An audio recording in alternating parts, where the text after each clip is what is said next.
Hello guys! Magandang gabi. Assalamualaikum sa atin sa mga Muslim dyan. Ngayon guys, nakita nyo pala ito guys. Nandito pala tayo guys sa pinipilahan na pritong isda dito sa Pakistan. At hindi ko akalain guys, napakaganda ng mga tinda nila. At kung matitikman mo talaga, masarap din. Pinagmamalaki ito kaya night market or night bazaar yung tinatawag nilang night bazaar ba tinatawag nila guys. Gabi sila nag-open dahil nga mainit at maalikabok sa araw, kaya masikat sila dito kapag gabi.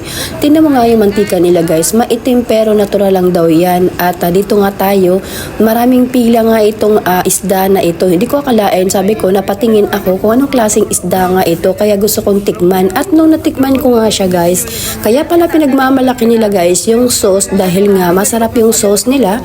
Yung isda medyo matabang siya, pero ang nagdadala doon ay yung sauce guys. At ang laki pa ng mga isda nila. Hindi ko nga akalain na may ganyang isda pala. Pero kasi sa Japan guys, nakita ko lang na alaga yan doon sa Japan. So ngayon sabi ko ay kinakain pala yan dito, or baka magkaiba lang siguro ang nakita ko. So ayan, tingnan mo naman yung isda na yan guys. O di ba? Hindi ba tayo parang koi ba yung tawag diyan, pero baka iba nga, pero mas mabenta talaga yan dito at daming pila nga, kaya sabi ko sa asawa ko, tingnan ko nga at gusto kong tikman kung anong klaseng isda yung binibenta nila. At nakamarinate na nga siya guys, at wala na pala siyang tinik, kumbaga boneless na siguro yan.